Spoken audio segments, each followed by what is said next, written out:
Hi, folks. Welcome to the next edition of ServerlessCraic with myself, Dave Anderson. I'm a technical fellow up as our voice and author and contributor to Serverless Edge. Michael O'Reilly, architect with Globalization Partners, contributor with the Serverless Edge.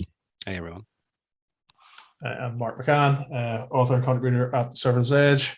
Stay-at-home dad.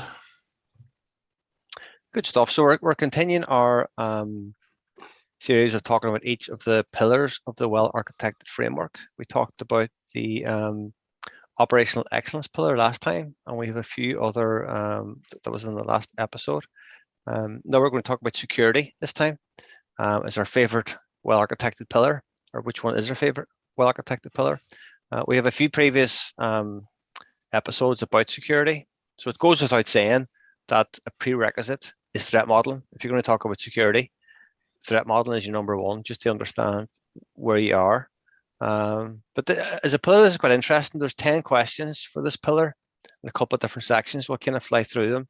And question one, which seems a very simple question, is how do you securely operate your workload? There's a lot in that. Yeah. No, it's a huge one. Like, and I don't know. I don't know is a good answer.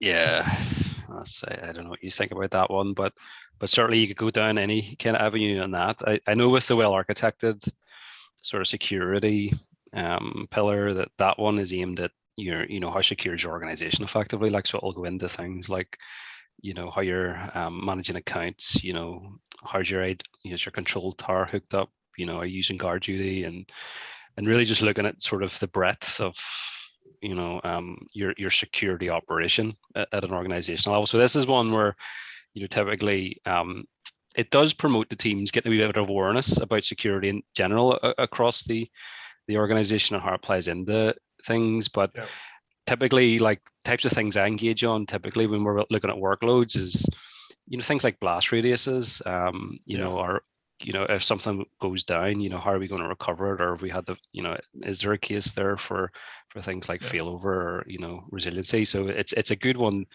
It is a broad one, but, there are things you can kind of zoom in and focus on that question, I think. Yeah, and I think even just how granular your account posture is a big one. In the past, you would have one big account that had everything, and the blast radius was huge. I think with the modern techniques and modern capabilities and improvements, you can be much more fine-grained and have many more accounts that are limit your blast radius and secure things. And then things like single sign-on are godsend for some of these things to help manage that burden. And AWS organizations, Control Tower, CloudTrail, there's lots of maturing capabilities that really help you have a good, at least initial posture from one account point of view.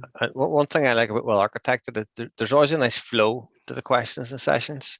So the first question, how do you securely operate your workload? That straight away gets into identity and access management, about your inventory of people and machines. How do you manage that? How do you manage like blast radius, managing permissions, all that process around adding and removing both, people accounts and machine accounts and different resources. Again, that's sort of like, again, in a modern cloud environment, that's rule number one. That's tightly managed and automated. Yeah, I mean that one in particular is quite an important one because it's quite a complex thing, and normally it does tie back into some sort of enterprise or broader kind of IAM sort of policy, and it does get teams asking the question, what is my authorization controls around this particular component? Or, if this user was to leave the system, how do we do that in an effective, secure way? Or someone was to leave an organization, how do we make sure that all their access is kind of revoked? So again, it forces you to have those conversations, which is definitely always a positive. Yeah, and I think the least privilege principle really comes to the fore here, and especially in serverless workloads, as you're ephemerally sort of spinning stuff up and down, you can be tempted to just give star to everything and open up the world, and your blast radius is massive, and now you've got a big security hole. So you need to be very, very aware of the least privilege principle, and you gotta give it the minimal amount to be functional and you got to automate that, and you got to build it into part of your automation. Otherwise, it just becomes an unmanageable burden and an ephemeral sort of workspace. Yeah.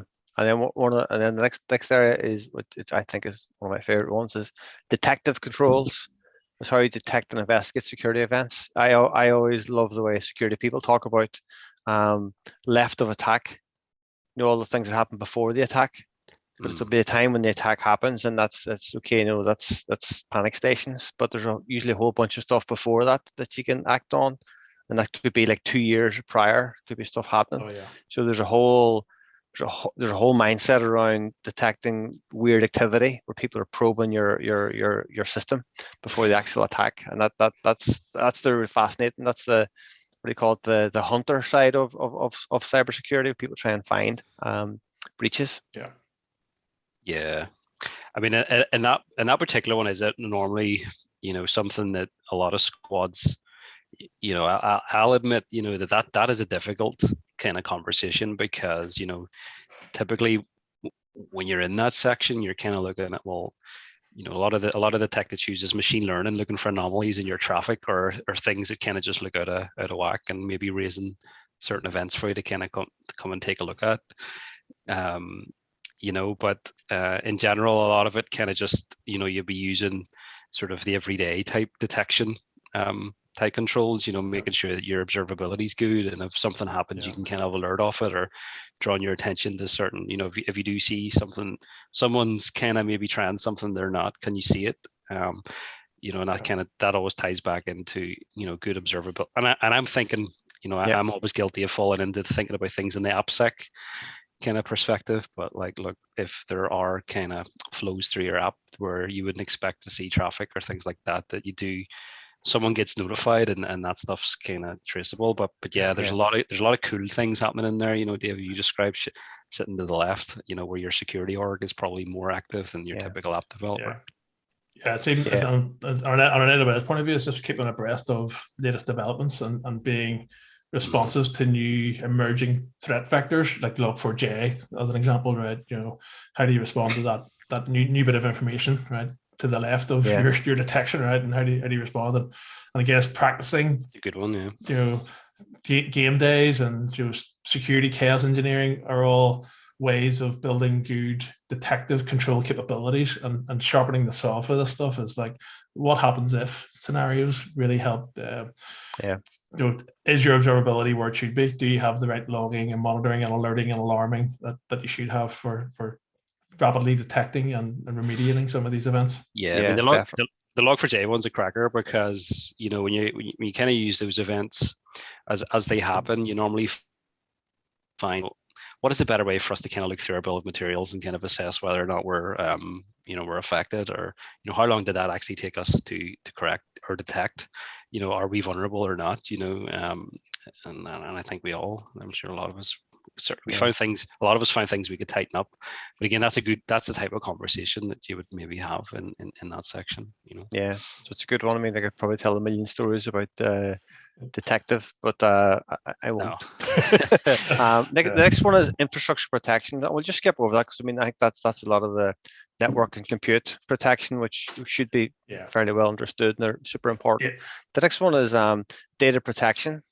And again, I mean, there's some stuff here about encryption, etc., in rest and transition. But the interesting one here is, how do you classify your data, which is a bit of it's a tough question, and I always think, does your organization understand your data classification? There's another interesting question. Yeah, I think it's a big one. I think we mentioned the code as a liability, and in a lot of regards, your data can also be a liability that you need to manage appropriately. I've heard the line to data is the new oil. Well, oil, if you don't store it correctly, is quite toxic and damaging and flammable, and has all sorts of impacts. So if you don't understand your data, if you haven't classified it correctly, you just don't know what you have. So one of the first things you can really do is get a good handle on the data that you have. Is it valuable? Is it needed? Are you getting business value out of that? And if you're not, get rid of it. Make sure you have your retention policy set, and your deletion policies, and all your archiving all set up properly. I typically find that most organizations do have a good data classification document, or something that describes a data classification as it pertains to either the industry or the organization themselves. I think the challenge you've got is getting engineering teams to kind of be able to understand it and look at it.